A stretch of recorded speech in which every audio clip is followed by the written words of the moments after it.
Baakiyalakshmi சீரியலோட upcoming episode என்னென்னு பார்க்கலாம்.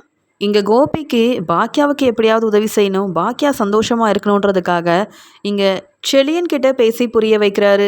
நீயும் எழிலும் குடும்பமாக நம்ம வீட்டில் வந்து இருந்தாதான் உன் பாட்டி மட்டும் இல்லை உன் அம்மாவும் சந்தோஷப்படுவாங்க. எத்தனை நாள் தான் இப்படியே குடும்பத்தை விட்டு நீங்கள் பிரிஞ்சு இருக்க முடியும்? நீங்கள் எல்லாரும் இங்கே வரணும்னு நான் ஆசைப்பட்றேன். இங்கே உன் தம்பிக்கிட்டேயும் நான் போய் பேச போகிறேன். எழிலும் கண்டிப்பாக ஒத்துப்பான். நீங்கள் எல்லாரும் கண்டிப்பாக பாக்கியா வீட்டுக்கு வந்துடணும். எப்படியாவது ஜெனிக்கிட்டையும் அவங்க வீட்டில் உள்ளவங்ககிட்டையும் பேசி புரிய வச்சுட்டு உன் பசங்களையும் கூட்டிகிட்டு நீ வந்துடணும் செழியா அப்படின்னு சொல்ல, செழியனும் கண்டிப்பாப்பா நீங்கள் சொல்லி எப்படி நான் வராமல் இருப்பேன். ஜெனி எப்போ நம்ம பாக்கியா ஆண்டி வீட்டுக்கு போவோம் அப்படின்னு கேட்டுக்கிட்டே இருக்கா. எல்லாரும் சந்தோஷமாக வந்துடுறோம்ப்பா, கவலைப்படாதீங்கன்னு செழியன் முடிவெடுக்கிறாரு. இப்படி கோபி செழியன் எழில்னு 2 பேர்கிட்டையும் பேசி புரிய வச்சு எல்லாரும் பாக்கியா வீட்டுக்கு வந்துருங்க, ஒத்துமையாக நம்ம இருப்போம்னு சொல்லிடுறாரு. இங்கே பாக்கியா தான் இப்படி ஒரு முடிவெடுத்திருப்பாங்க, அதனால தான் அப்பா வந்து நம்மளை கூப்பிடுறாங்க போல அப்படின்னு இங்கே செழியனும் எழிலும் ரொம்ப சந்தோஷமாக அமிர்தா ஜெனி பசங்கன்னு எல்லாரையுமே கூட்டிகிட்டு பாக்கியாவோட வீட்டுக்கு வராங்க. இதை எதிர்பார்க்காத பாக்கியா பசங்க எல்லாரும் ஒன்றா வந்திருக்காங்க அப்படின்னு சந்தோஷப்படுறாங்க. உடனே ஈஸ்வரியும் என்ன கோபி இதெல்லாம் உன் வேலை தானான்னு கேட்க, வேற என்னம்மா நீங்கள் தனியாக இருக்கிறதா நினைக்கிறீங்க, நானும் வேலைக்கு போயிடுறேன், இங்கே பாக்கியாவும் ஹோட்டலுக்கு போயிடுறா, அப்படி இருக்கும்போது இனி நீங்கள் தனியாக இருக்க மாட்டீங்க, உங்கள் கூட அமிர்தா ஜெனி இந்த பசங்க எல்லாரும் இருப்பாங்கம்மா, நீங்கள் சந்தோஷமாக இருக்கலாம். ஏன் இப்படி ஒரு முடிவெடுத்தேன்னா, எத்தனை நாள் தான் நான் பாக்கியா வீட்டில் இருக்கிறது, உங்களை தனியாக இங்கே விட்டுட்டு போகவும் எனக்கு பிடிக்கல, அதனால தான் இப்படி ஒரு முடிவெடுத்தேன். உங்கள் பேரன் பேத்தின்னு எல்லாருமே இங்கே ஒத்துமையாக இருக்க போகிறீங்கம்மா, நீங்கள் நினச்சது எல்லாமே நடக்க போகுது, இப்போ உங்களுக்கு சந்தோஷம் தானம்மா அப்படின்னு சொல்ல, எனக்கு இப்போ ரொம்ப நிம்மதியாக இருக்குது. எழில் ஒரு பக்கம் செழியன் ஒரு பக்கம்னு குடும்பம் பக்கமே வராமல் பாக்கியா வீட்டுக்கே வராமல் இருந்தாங்க. ஆனால் இப்போ உன்னால் நான் நினச்சது எல்லாமே நடந்திருக்கு கோபி. ஆனால் என்ன, பாக்கியா மட்டும்தான் மனசு மாற மாட்டிக்கிறா. நான் நினச்ச மாதிரியே இந்த கல்யாணத்துக்கு ஒத்துக்க மாட்டிக்கிறா. அதுவும் சீக்கிரமாகவே நடக்கும். நீயும் இந்த வீட்டிலேருந்து போக வேண்டாம் கோபி அப்படின்னு ரொம்ப சந்தோஷமாக ஈஸ்வரி கோபிக்கிட்ட பேசிகிட்டு இருக்காங்க. இங்கே ஹோட்டலுக்கு கிளம்புன பாக்கியா எழில் செழியன்னு எல்லாருமே குடும்பமாக வந்திருக்கிறத பார்த்துட்டு மறுபடியும் கிச்சனில் போய் அவங்க எல்லாருக்கும் ஒவ்வொன்றையும் பார்த்து பார்த்து சமைக்க ஆரம்பிக்கிறாங்க. முதல்ல காஃபியெல்லாம் கொண்டு வந்து கொடுக்குறாங்க. அது மட்டும் இல்லாமல் எல்லாருக்கும் சாப்பிட பிடிச்சதை பார்த்து பார்த்து சமைச்சு கொடுத்துட்ருக்காங்க. உடனே இங்கே செல்வியும் என்னக்கா இது, உன் பசங்க எல்லாரும் இந்த வீட்டில் தான் வந்து இருக்க போகிறேன்னு வந்திருக்காங்க, உன்கிட்ட ஏதாவது கேட்டாங்களா இல்லை நீ தான் அவங்கள வர சொன்னியாக்கா அப்படின்னு கேட்க, அதுக்கு பாக்கியாவும் இல்லை செல்வி, நான் யார்கிட்டையும் இந்த வீட்டுக்கு வர சொல்லி கூப்பிடவே இல்லை, என் பசங்களுக்கா பிடிச்சா வரட்டும் அப்படின்னு நான் பாட்டுக்கு என் வேலையை பார்த்துட்ருக்கேன். எதுக்காக எழிலும் செழியனும் இப்படி குடும்பமாக வந்திருக்காங்கன்னு எனக்கு தெரியல, இங்கேயே இருக்க போகிறேன்னு வேற சொல்கிறாங்க, அதுவும் எனக்கு புரியல. ஆனாலும் என் பசங்களுக்கு நான் தானே சமைச்சு கொடுக்கணும், என்ன ரெஸ்டாரண்ட்டுக்கு போக முடிய மாட்டேங்குது அப்படின்னு வீட்டு வேலையும் பார்த்துக்கிட்டு அங்கே ரெஸ்டாரண்ட்டில் என்ன நடக்குதுன்னு அங்கே வேலை பார்க்குற ஸ்டாஃப்கிட்டையும் பாக்கியா ஃபோன் பண்ணி பேசிக்கிட்டே இருக்கிறாங்க. இதெல்லாம் பார்த்து இங்கே ஒவ்வொருத்தரும் சந்தோஷமாக இருக்கிறத பார்த்து கோபி நினைக்கிறாரு, கண்டிப்பாக இங்கே எழிலும் செழியனும் வந்தது பாக்கியாவுக்கு ரொம்ப பிடிச்சிருக்கும். இனி பாக்கியா மட்டும் இல்லை, என் அம்மாவும் என் பசங்களால் சந்தோஷமாக இந்த வீட்டில் ஒத்துமையாக இருக்க போகிறாங்க அப்படின்னு கோபி நிம்மதியாக இருக்காரு. நான் இப்படிலாம் செஞ்சால் கண்டிப்பாக பாக்கியா மனசு மாறுவா, என்னை பற்றி பாக்கியாவுக்கு ஒரு நல்ல எண்ணம் வரும், என்னையும் புரிஞ்சுப்பா, என்னை பாராட்ட போகிறா பாக்கியா அப்படின்னு கோபி நினைக்கிறாரு. ஆனால் பாக்கியாவுக்கு தெரியும், இங்கே எழில் வீட்டுக்கு வந்தாலே இங்கே ஈஸ்வரியத்தை மறுபடியும் குழந்தைய பற்றி பேசுவாங்க, இதனால் பெரிய பிரச்சனை வரும்.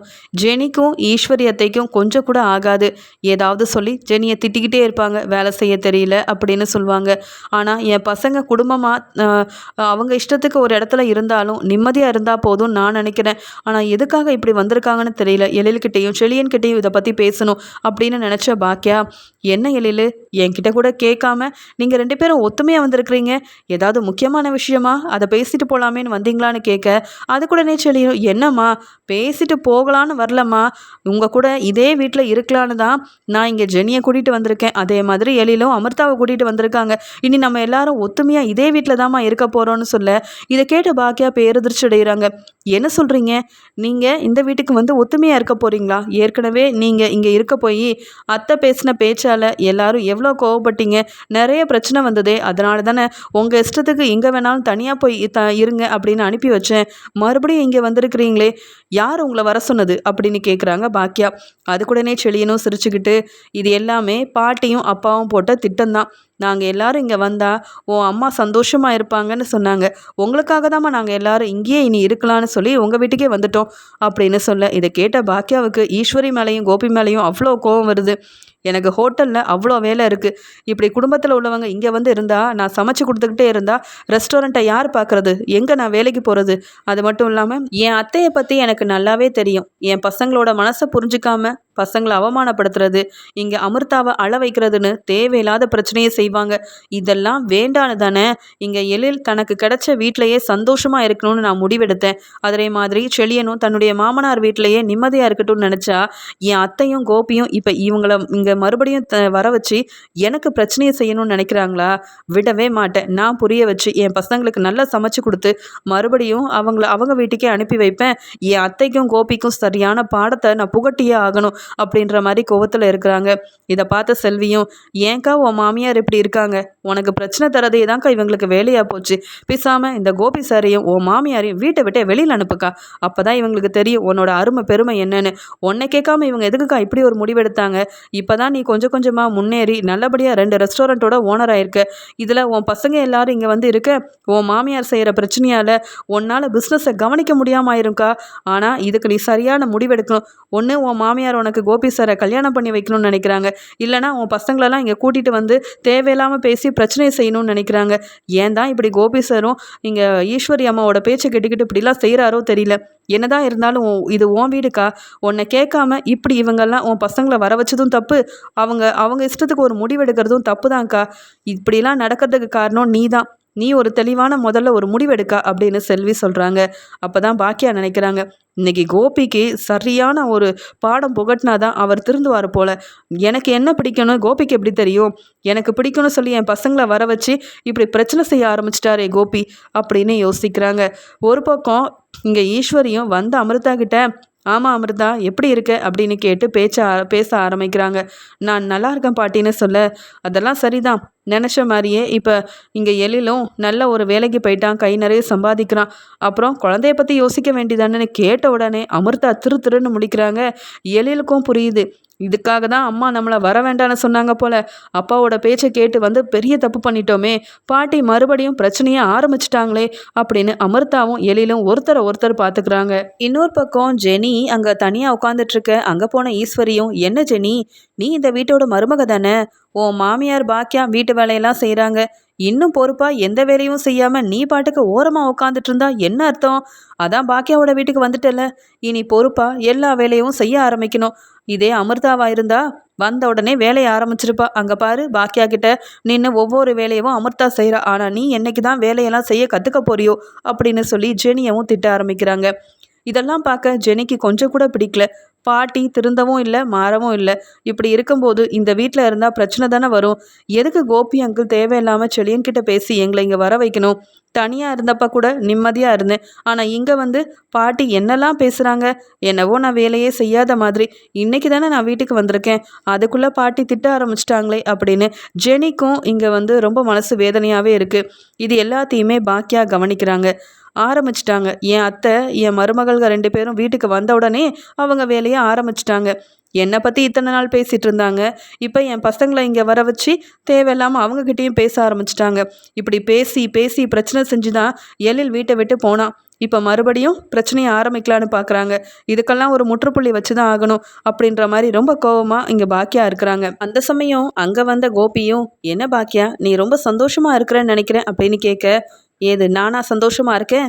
உங்களுக்கு எப்படி தெரியும் நான் சந்தோஷமாக இருக்கேன்னு அப்படின்னு பாக்கியா கேட்க, அதான் நம்ம பசங்க எல்லாரும் வீட்டுக்கு வந்துட்டாங்களே, உன்னோட மகன்கன்னு எல்லாரும் இங்கே நம்ம வீட்டில் இருக்கிறாங்க, எல்லாரும் ஒத்துமையாக இருக்க போகிறீங்க. அதனால தான் நான் எதுக்காக அவங்கள வர வச்சேன்னா, நான் வீட்டை விட்டு போனால் கூட என் அம்மா நீ யாரும் தனியாக இருக்கக்கூடாது, உன் பசங்க 2 பேரும் வந்து உனக்கு துணையாக இருக்கணுன்றதுக்காக தான் பேசி புரிய வச்சு வரமாட்டேன்னு சொன்ன எழிலையே நான் வர வச்சேன்னா பார்த்துக்கோ. இப்போ நீ நிம்மதியாக சந்தோஷமாக இருப்பல்ல, நீ இனி வீட்டை பற்றி கவலைப்படாத, எங்கள் அம்மா தனியாக இருப்பாங்கன்னு நீ கவலைப்படாத, உன் பிஸ்னஸை நீ நல்லபடியாக பார்த்துக்கணும், எனக்கு அதுதான் சந்தோஷம், உனக்கு உதவி செய்கிறதுக்காக தான் பசங்களை வர வச்சேன்னு கோபி சொன்ன உடனே பாக்கியா ரொம்ப கோவமா, என்ன செஞ்சு வச்சுருக்கீங்க? உங்களை யார் எனக்கு உதவி செய்ய சொன்னது? நீங்கள் எதுக்கு என்னை கேட்காம என் பசங்களை வீட்டுக்கு வர வச்சிங்க? நீங்கள் வர வச்சதால் பெரிய நன்மை செஞ்ச மாதிரி நான் யோசிக்கிறீங்க, எனக்கு நீங்கள் உதவி செய்யலை. பிரச்சனைக்கு மேலே பிரச்சனை செய்கிறதுக்கு உங்கள் அம்மாவுக்கு வழிவகுத்து கொடுத்துருக்கீங்க. புரியுதா இல்லையான்னு கேட்க, என்ன சொல்கிற அப்படின்னு சொல்லும்போது, உங்கள் அம்மாவை பாருங்க அங்கே அமிர்தா கிட்ட என்ன பேசிகிட்டு இருக்காங்கன்னு அப்படின்னு கேட்கும்போதே, இங்கே அமிர்தா கிட்ட குழந்தைய பற்றி பேசி திட்டிகிட்டு இருக்காங்க. இன்னும் எத்தனை நாள் தான் இப்படியே நீங்கள் என்னை ஏமாற்ற போகிறீங்க? நானும் பாட்டியாக வேண்டாமா? எனக்கும் உன் குழந்தைய எடுத்து கொஞ்சணும்னு ஆசை இருக்காதா அப்படின்னு கேள்வி கேட்டுட்ருக்க அமிர்தா தலை குனிஞ்சு அழுதுட்ருக்காங்க. இன்னொரு பக்கம் ஜெனியை கூப்பிட்டு வேலை செய்யலைன்னு திட்டிகிட்டு இருக்காங்க. இதெல்லாம் பார்த்த செழியனுக்கும் எழிலுக்கும் ஈஸ்வரி மேலே ரொம்ப கோவம் வருது.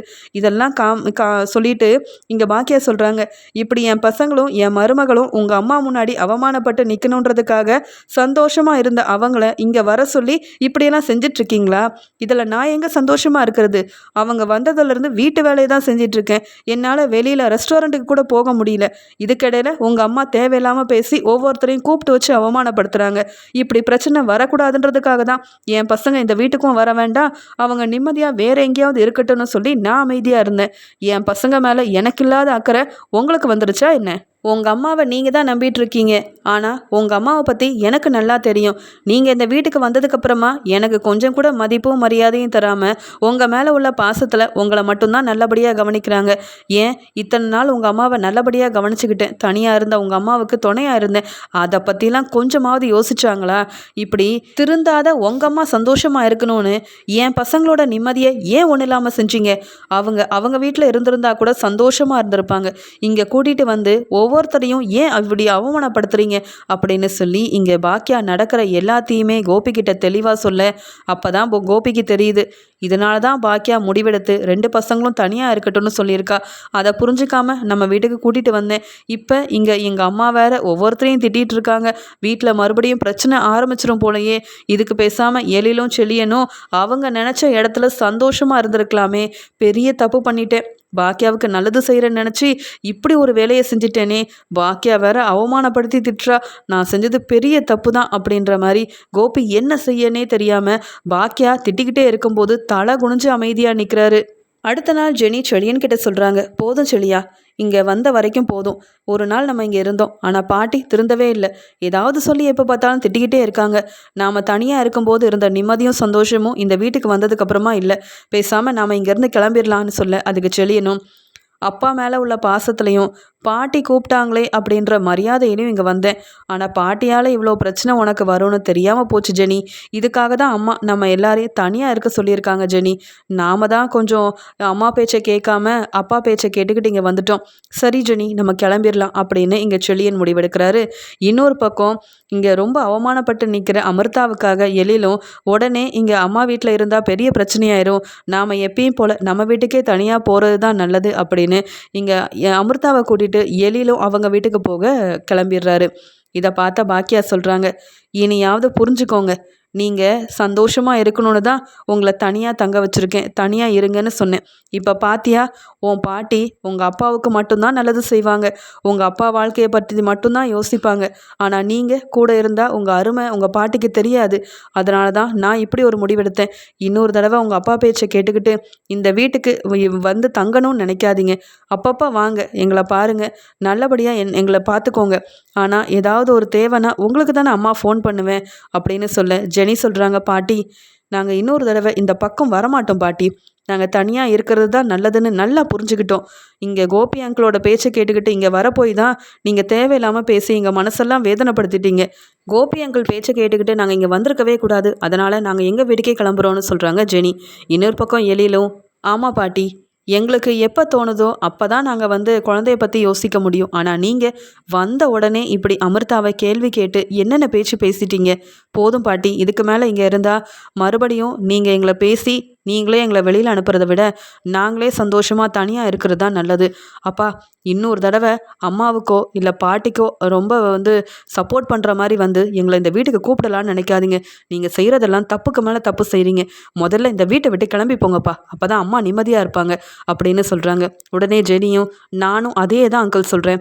நீங்கள் இந்த வீட்டில் இருந்து இங்கே செஞ்ச பிரச்சனை வரைக்கும் போதும். இனியாவது பாக்கியா ஆண்டி நிம்மதியாக சந்தோஷமாக இந்த வீட்டில் இருக்கட்டும்.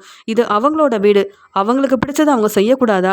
இப்போ பாருங்கள், நாங்கள் இங்கே வந்து எவ்வளோ பெரிய பிரச்சனையாயிருச்சுன்னு எவ்வளோ சந்தோஷமாக இந்த வீட்டுக்கு வந்தோம். ஆனால் ஈஸ்வரி பாட்டியால் மன வேதனையால் சந்தோஷமே இல்லாமல் மறுபடியும் எங்கள் வீட்டுக்கே போகிறோம். இதுக்கு தான் எங்களை கூட்டிகிட்டு வந்தீங்களா? நீங்களும் இந்த வீட்டில் இல்லாமல் இருந்தால் மட்டும்தான் பாக்கியா ஆண்டி நிம்மதியாக இருப்பாங்க. முதல்ல இங்கேருந்து கிளம்புங்க. ஈஸ்வரி பாட்டி பேச்சை கேட்டுக்கிட்டு இங்கே இருந்தீங்கன்னா இதே மாதிரி தான் ஏதாவது பிரச்சனையை செய்வீங்க. நாங்கள் கிளம்புறோம் அப்படின்னு சொல்லிட்டு வந்த செழியன், ஜெனி, எழில் எல்லாருமே ஈஸ்வரியை மட்டும் இல்லாமல் கோபியவும் வெளுத்து வாங்கி திட்டிட்டு அங்கேருந்து கிளம்பிடுறாங்க. இதை பார்த்துட்டு பாக்கியா நினைக்கிறாங்க, என் பசங்க சந்தோஷமாக இருக்கணும்னு நான் நினைக்கிறேன். ஆனால் கூட்டிகிட்டு வந்து பிரச்சனை செய்யணும்னு இந்த கோபியும் ஈஸ்வரியத்தையும் நினைக்கிறாங்க. ஏன் தான் இப்படி திருந்தாமல் இருக்கிறாங்களோ தெரியல அப்படின்னு பாக்கியாவுக்கு ரொம்ப கோவம் வருது. உடனே கோபியும், அம்மா நான் என் பசங்களுக்கெல்லாம் நல்லது செய்யணும்னு நினச்சேன், பாக்கியாவை சந்தோஷப்படுத்தணும்னு நினச்சேன். ஆனால் என்னை புரிஞ்சுக்காம என் பசங்களும் இங்கே வந்த ஜெனி, அமிர்தானி எல்லாரும் திட்டிட்டு போகிறாங்களேம்மா, இங்கே என்னம்மா நடக்குதுன்னு கேட்குறாரு கோபி. உடனே பாக்கியாவும், என்ன கோபி சார், என்ன நடக்குதுன்னு உங்களுக்கு தெரியலையா? நீங்கள் நம்ம பசங்களை என்கிட்ட கேட்காம இந்த வீட்டுக்கு வர வச்சது முதல்ல தப்பு. உங்கள் அம்மா திருந்திட்டாங்கன்னு நினச்சி என் பசங்களை இங்கே கூட்டிகிட்டு வந்திருக்கக்கூடாது, வர சொல்லியிருக்கக்கூடாது. பார்த்தீங்களா உங்கள் அம்மா தேவையில்லாமல் எவ்வளோ பெரிய பிரச்சனை செஞ்சாங்கன்னு. வீட்டுக்கு வந்தவங்க நிம்மதியே இல்லாமல் திரும்பி போயிருக்காங்க. இனி வீட்டு பக்கம் வரவே மாட்டேன்னு ஜெனி சொல்லிட்டு போகிறா. இதெல்லாம் தேவையா? இப்படி அவமானப்பட்டு நிற்கிறதுக்காக தான் கூட்டிகிட்டு வந்தீங்களா என்ன உங்கள் பசங்களைன்னு கேட்க, அதுக்குடனே ஈஸ்வரியும், பாக்கியா ரொம்ப பேசாத, கோபி நல்லதை தான் செஞ்சான், நீ தான் கோபியை புரிஞ்சிக்கல. ஒன்ன மாதிரியே இப்போ உன் பசங்களும் மாறிட்டாங்க. வீட்டுக்கு வந்த மருமகளும் மதிப்பும் தராமல் மரியாதையும் தராமல் கிளம்பி போகிறாங்க. எல்லாத்துக்கும் காரணம் நீ தான் அப்படின்னு சொல்ல, போதும் உங்கள் பையன் கோபிக்கு ரொம்ப சப்போர்ட் பண்ணாதீங்க. வீட்டுக்கு வந்த மருமக கிட்ட எப்படி பேசணும்னு தெரியாமல் வந்த உடனே தேவையில்லாமல் பிரச்சனை செய்கிற நீங்கள் எப்படி ஒரு நல்ல மாமியாராக இருக்க முடியும்? இது வரைக்கும் உங்கள் பையனுக்கு சப்போர்ட் பண்ணிட்டு இருந்தீங்க, நானும் பொறுமையாக இருந்தேன். இனி கோபி என் பேச்சை கேட்காம என் வீட்டுக்கு வேற யாரையாவது கூட்டிகிட்டு வர்றது, தேவையில்லாத வேலையெல்லாம் செஞ்சாருன்னு வைங்க, அப்புறம் நானே உங்கள் பையனை மட்டும் இல்லாமல் உங்களையும் உங்கள் கோபி கூட சேர்ந்து வீட்டை விட்டு வெளியில் அனுப்பிடுவேன். இனி நான் சொல்கிறத மட்டும் நீங்கள் கேளுங்க. உங்கள் பையனுக்கு சப்போர்ட் பண்ணுறதா இருந்தால் இப்போவே உங்கள் பையன் கோபியை கூட்டிகிட்டு இந்த வீட்டை விட்டு வெளியில் போங்கத்த. நீங்கள் 2 பேரும் இருக்க போய் தான் எனக்கு கொஞ்சம் கூட நிம்மதியும் சந்தோஷமும் இல்லாமல் இருக்குது. பார்த்தீங்களா, வந்த என் பசங்க கூட நிம்மதி இல்லாமல் போயிட்டாங்க. எல்லாத்துக்கும் காரணம் நீங்களும் உங்கள் பையனும் தான். கொஞ்சம் கூட உங்களால் அமைதியாக இருக்க முடியல. இந்த வீட்டுக்கு வரவே வர பிடிக்க மாட்டேங்குது. என்னைக்கு இந்த கோபி வீட்டை விட்டு வெளியில் போகிறாரோ அன்னைக்கு தான் நான் சந்தோஷமாக இருப்பேன். அது வரைக்கும் எனக்கு ஏதாவது பிரச்சனை செஞ்சீங்கன்னா அப்புறம் நீங்கள் 2 பேரும் இந்த வீட்டில் இருக்கவே முடியாது அப்படின்னு கோபி தேவையில்லாமல் தான் பசங்க கிட்ட சொல்லி வீட்டுக்கு வர வச்சது பெரிய தப்புன்னு பாக்கியா புரிய வச்சது மட்டும் இல்லாமல் எப்போ பார்த்தாலும் பிரச்சனை செய்கிற ஈஸ்வரியவும் வீட்டை விட்டு வெளியில் அனுப்பிடுவேன்னு திட்டி அவமானப்படுத்தினதுனால ஈஸ்வரியும் கோபியும் பயந்து போய் இருக்காங்க. பாக்கியா ஈஸ்வரி மேலே ரொம்பவே கோவத்தில் இருக்கிறாங்க.